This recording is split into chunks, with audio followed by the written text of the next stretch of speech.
Alô, meus amigos, tudo bem com vocês? Obrigado por mais uma vez estar presente aqui nesse nosso programa. E eu estou trazendo um convidado muito especial, que é, na verdade, um peixe que fala. Mas por que eu estou falando isso? Presta atenção nesse vídeo. Peixinho. Eu te convido a mergulhar numa história cheia de perrengues, mas também de superação. A minha história.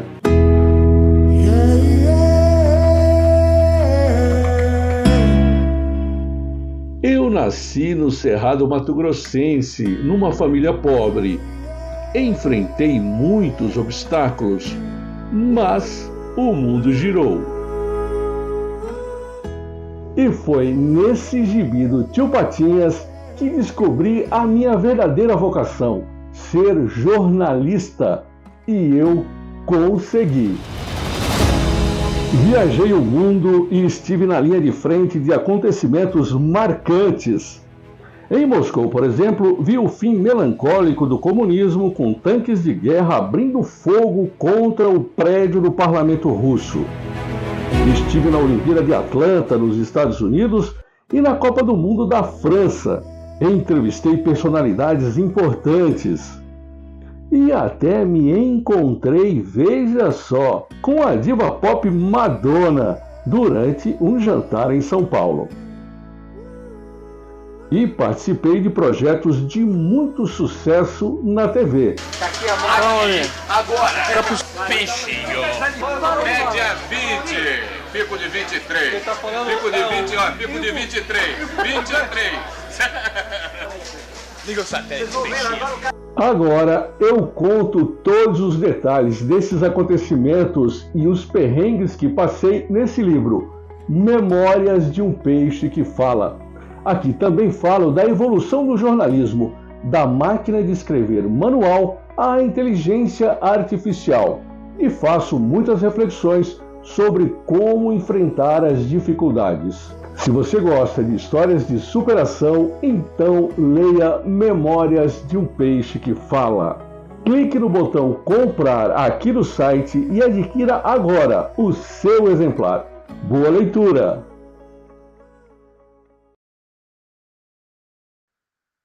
Então, muitas histórias que a gente viu aí, um pequeno trailer nesse vídeo, tem muito mais coisa. O cara jantou com a Madonna, meu. Você tá brincando? Você chegou a jantar ou só deu um hi para a Madonna? Tudo bem, Donizete? Oi, Lauro, tudo bem, cara? É um prazer enorme falar com você, com o seu público. E essa história da Madonna é uma história que rendeu, rapaz, rendeu muito. E o final é meio secreto, que eu quero deixar para o público depois, né, ler no livro. Mas eu posso contar muitas coisas antes de chegar no desfecho dessa história que foi realmente fantástica e que eu nunca mais vou esquecer na minha vida. Olha, o livro que a gente está falando é Um Peixe que Fala. Está aí em algum ponto da tela, que eu não sei onde é que a edição vai botar. Até aqui no nosso lado, embaixo, em cima. Tudo depende do bom humor do editor, né, e da sua competência em dividir a tela. Mas está aí o livro que conta histórias de um jornalista. Os perrengues, as loucuras, né, os eventos importantes. A gente estava falando aqui, antes de começar nosso bate-papo, o que saiu de história aqui. Você ficou... Eu vou fazer assim, ó. Antes de tudo, como é que surgiu a ideia de escrever esse livro? Ah, legal. Assim, eu vivi tudo isso, né? O livro contempla o tempo de 1971 até 2025, até os tempos de hoje. E claro que em 71 eu tinha só 10 anos de idade, depois é que eu me formei jornalista aqui em São Paulo, né? mas antes tem no livro também os perrengues que eu passei, as boas histórias, né, as coisas maravilhosas que vivi, e aí depois caí para São Paulo, aí eu vim fazer a faculdade, e aí eu tinha essa riqueza de detalhes que eu nunca esqueci, e minha esposa, a Beth Pérez, sempre me incentivou, pô, você precisa escrever um livro, você precisa contar a sua história, não fica só com você, daqui a pouco você esquece, por enquanto que você lembra de tudo, põe no papel. E aí eu me desliguei do SBT no final do ano passado. Eu falei, não, chegou o momento, então, de eu colocar no papel as histórias e compartilhar com os amigos, e quem sabe que até que compartilhar com um público maior. E olha que muita gente que já leu, viu, Lauro, tem gostado, viu? Me elogiam, eu achei até que não, mas o pessoal tem gostado das histórias. E foi assim que surgiu a ideia de escrever o livro. São quantos anos de jornalismo, irmão? Olha, eu me formei em 1984 e em seguida, aí já comecei como repórter em 86, vamos fazer as contas aí, 86 para 2014, com 25, 39 anos de jornalismo. É uma, é uma idade, né? Eu tenho 48 de rádio, né? Então, eu É uma vida, imagino, né? é uma vida, a gente dedica. Quem diz, né?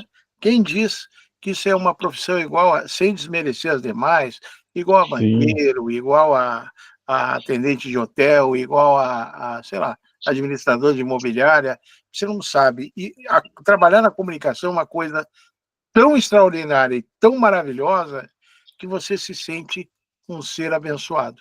Eu, ao menos, exatamente. né, me senti assim. Como é que veio a ideia de você começar a trabalhar como jornalista? Olha, começou lá na minha infância, viu, Laura? Eu tinha 10 anos e ganhei um gibi do Tio Patinhas. E Uhum. aí comecei a ler esse gibi. Eu morava na zona rural, na roça, né? Lá com a minha família. Minha família não tinha muitas posses, era realmente pobre. E eu comecei, através desse gibi, comecei a sonhar, cara, com Hum. a possibilidade de virar um jornalista. E dentro do gibi tinha uma propaganda do Instituto Universal Brasileiro. Esse instituto aqui em São Paulo, ele oferece cursos à distância, né, por correspondência. E lá tinha jornalismo por correspondência. E eu Nossa, falei, nossa, é isso que eu quero ser jornalista. Comecei a sonhar e aí virou uma obsessão até o dia que eu me formei jornalista. Entendeu? Foi através do gibi, de um gibi do Tio Patinhas. vê só, né? Um gibi te trouxe a revelação da tua profissão. Exatamente. Qual foi o perrengue mais complicado que você passou durante teu período todo? Coisa que mais te apavorou, vai? Olha, foi um perrengue mesmo, na verdade, né? São muitos, mas esse eu destaco como um dos mais fortes que eu vivi. Foi em 1995, durante a cobertura de um jogo de futebol de semiprofissionais, de aspirantes a profissionais. Hum, Futebol júnior, na verdade. uhum. Era a final da Supercopa de Futebol Júnior entre Palmeiras e São Paulo, no estádio do Pacaembu. Houve uma guerra campal no final do jogo entre palmeirenses e são paulinos, que inclusive tragicamente resultou na morte de um jovem, o Márcio Gasperini. Eu estava no gramado, eu e o cinegrafista Javier Malavasi, e começou aquela briga, e nós no meio começamos a filmar, e aí a gente viu assim, à distância, o presidente da torcida Mancha Verde, do Palmeiras, todo ensanguentado. Eu falei para o Javier, pode mostrar, pode filmar. Quando o cara viu que a gente estava filmando ele arrumou uns capangas que estavam do lado dele e começaram com paus na mão, começaram a correr atrás da gente. Nossa. E a gente deu no pé, saímos correndo, e pouca polícia lá do gramado, e aquela guerra campal, até que eles desistiram, cara. Mas foi um dos perrengues mais assim terríveis que eu vivi, não só por mim, mas ver todas aquelas cenas de violência, inclusive desse menino que morreu. Eu via a uma certa distância ele sendo massacrado a pauladas. Esse é um dos momentos mais terríveis que eu vivi. Essa é uma coisa assustadora. Eu tenho pavor de torcida organizada, sabe? Torcida Eu também. organizada é sinônimo de bandidos. Desculpa se você está me assistindo, pertence a uma torcida organizada. 90% desse pessoal não vai para torcer, vai para brigar, vai para agredir. Toda semana agora tem uma torcida aí que está suspensa por 2 anos para ir em jogos. Não sei se é do São Paulo, se é do Corinthians. Eu sei que é uma torcida que foi suspensa por 2 anos por ato. Eu acho que é a do Palmeiras, que teve um evento recentemente em que houve uma emboscada aqui na Fernão Dias, na rodovia, a torcida do Palmeiras contra a torcida do Cruzeiro. O Cruzeiro nem jogaria em São Paulo, tá? Jogava, não sei, em outro lugar, mas a torcida passava por aqui. A torcida do Palmeiras foi para essa rodovia fazer uma emboscada, colocaram fogo em ônibus e acabou morrendo um torcedor cruzeirense. E aí a torcida palmeirense está suspensa, essa torcida, né, organizada, está suspensa de frequentar os estádios por 2 anos. E não adianta. Se coloca essas regras, se impede efetivamente que as torcidas organizadas hajam para estarem nos estádios, e não adianta. Sempre tem. Presenciei várias vezes, várias brigas, claro, graças a Deus, pela televisão, mas são brigas violentíssimas e não tem terra sem lei, né? Eu fico assombrado com isso. Né? A pessoa que se junta, se você vê individualizada, é uma pessoa que talvez não tenha nenhum antecedente criminal, é uma pessoa que se comporta bem no meio da sociedade, tem família e tudo, mas quando se junta lá dentro do estádio, vira uma catarse, me parece. E aí essa pessoa muda completamente de comportamento e se torna uma pessoa agressiva e violenta, né? Agora, mudando, como a gente diz aqui no sul, de saco para mala, você teve também 2 anos com uma figura maravilhosa, que é o Gil Gomes. Conta um pouquinho dessa história do Gil, em que você foi o produtor do Gil Gomes no Aqui Agora. Isso. Eu participei do início da primeira versão do Aqui Agora, que entrou no ar em 1991. Cheguei a participar dos pilotos, né, dos 2 pilotos que foram gravados, e aí o segundo foi aprovado pelo Silvio Santos e entrou no ar. E o Gil Gomes já foi contratado já para essa primeira versão. E eu fui escolhido para ser o editor principal dele, exclusivo. Ele ia para a rua, gravava as reportagens, me entregava o material, eu escolhia as cenas, as partes que se juntavam para virar a reportagem final editada, e eu que montava. E aí eu montava de uma certa forma em que ficavam espaços na reportagem para a sonorização, que era feita pelo sonoplasta dele da rádio, que trabalhava com ele na rádio. Então era uma coisa assim, uma equipe que fazia um trabalho sincronizado para dar o resultado que dava. E sobre o Gil, eu só tenho a dizer assim, que era uma pessoa fantástica, cara, um ser humano maravilhoso, e que, assim, na convivência pessoal, não era nada daquilo que ele se apresentava no vídeo, assim, com uma cara séria, com aquele jeito enigmático, que nada, era super assim, prazeroso a convivência com ele. Gil Gomes, realmente, uma pessoa fantástica. Assim como o Gil Gomes, assim como o próprio Silvio Santos, assim como vários apresentadores de televisão, que a gente tem aquela ideia pré-formada, que o que a gente vê na tela tem que ser o que a gente vê na vida real. Você acredita que hoje, com os apresentadores de hoje em dia, com a inteligência artificial que está aí bombando nas próprias emissoras, eu vou fazer um parêntese aqui. Ontem, a gente sabe que o Ronaldo Azevedo está com problema de garganta, né? O jornalista Ronaldo Azevedo. A Band News, que é a empresa em que ele trabalha, estou dando nome aos bois, tudo direitinho, usou a inteligência artificial para ler uma crônica que ele escreveu em um jornal com a voz dele. Eu achei fantástico isso. A própria voz, evidentemente recriada por inteligência artificial, dando a leitura do que o próprio Reinaldo Azevedo havia escrito. E eu introduzi essa pergunta para saber o que você pensa da inteligência artificial na comunicação. Olha, Lauro, a inteligência artificial ela veio para ficar. Assim como veio a internet lá no passado, assim como veio o rádio, a televisão, os meios de comunicação, a internet depois, a inteligência artificial veio também, mas abrangendo muito mais ainda, uma área muito maior do que esses meios que eu falei.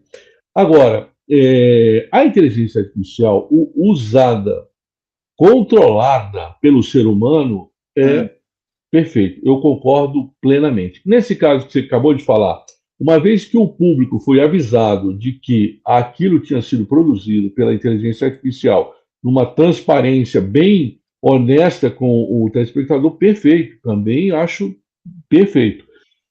Agora, o perigo é o mau uso da inteligência artificial. É aquela parte do ser humano que não é legal, que quer usar para o crime, para usar para violência, para guerra. Aí eu não concordo. E qual que é o risco para o futuro? É essa inteligência artificial de hoje perder a conexão com o ser humano e criar uma super inteligência artificial que venha controlar tudo, sem a conexão, sem a moderação do ser humano.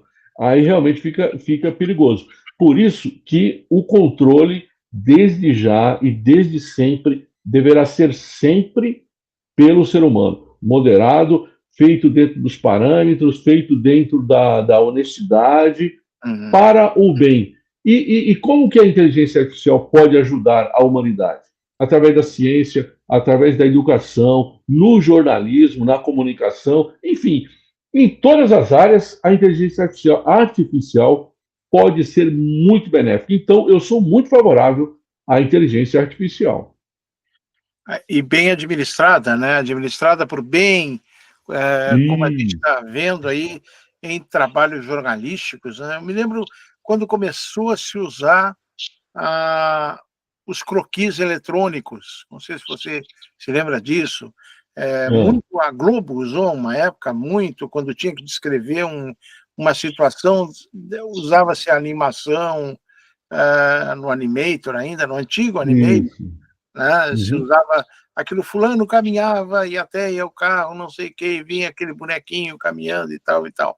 A partir daí, a própria inteligência artificial, hoje, sendo usada para o esclarecimento e para o jornalismo, também concordo com você, Donizete. Ele tem que ser bem usada e bem administrada, viu? E transparente, né? Transparente. Não tem a menor sombra de dúvida. Escuta, meu amigo, quem quer comprar o livro Um Peixe que Fala? Olha, tem uma açãozinha muito simples, que é o seguinte: você coloca na busca do Google o nome do livro, Memórias de um Peixe que Fala. Ali vão surgir várias plataformas digitais que vendem o livro. A Amazon, o Mercado Livre, Estante Virtual, até Casas Bahia. Por incrível que pareça, a plataforma digital deles está vendendo meu livro. O livro ele foi elaborado pela editora IP das Letras. Então, a IP das Letras tem também a livraria online que vende o meu livro, Memórias de um Peixe que Fala. E ficarei muito honrado, quem quiser ler essas histórias todas. Tem a história do Ronaldo na Copa da França, que passou mal. Tem essa história da Madonna, que eu quero que vocês descubram o que aconteceu no final desse jantar de um restaurante japonês aqui em São Paulo, na primeira vez que ela esteve no Brasil, em 1993. Tem lá o ataque com tanques de guerra do presidente Boris Yeltsin na época da Rússia, desmontando o Congresso, o prédio do parlamento russo, onde deputados comunistas entrincheirados queriam a volta do comunismo. Ele acabou com tudo, à base de tiro, muita gente morreu. Eu estava lá, ouvi os tiros. Tá tudo no livro, viu, Lauro? Vamos conhecer essa história das Memórias de um Peixe que Fala. Meu amigo, te agradeço profundamente. Você é uma pessoa extraordinária e tem um conhecimento fantástico. Fantástico. Eu estou me cuidando aqui para a gente não extrapolar o tempo padrão aqui, mas tem muita história. Recomendo fortemente, né, que você... Lauro. Esse livro, diga. Não, tem também o site do livro, que aí, por lá, você também, além de ver vídeos, lá no site do livro tem vídeos sobre esses momentos marcantes que eu vivi, que eu coloquei no livro. Tem vídeos lá para provar também a história que eu contei. O site é Memórias de um Peixe que Fala, tudo junto, sem o acento no Memórias, Memórias de um Peixe que Fala.com.br. Está ali no site para você conhecer e já aproveitar e adquirir o livro das Memórias de um Peixe que Fala. Eu te agradeço imensamente, meu irmão. Você foi, olha, de uma maravilha. Eu só não vou extrapolar aqui o tempo, mas eu tenho certeza que deixei um gostinho de quero mais com todo mundo que nos acompanha aqui nas nossas redes da LPS Rádio e da LPS TV, com muito carinho para você. Recomendo. Memórias de um Peixe que Fala, está maravilhoso, que a prévia que ele me deu aqui, meu Deus do céu, né? Vale mesmo a pena para você adquirir. Meu irmão, Lauro, eu que agradeço, um grande abraço para você, o seu público aí no Rio Grande do Sul, em Santa Catarina, em todo o Brasil, né? Eu te agradeço muito essa oportunidade e um grande abraço para você.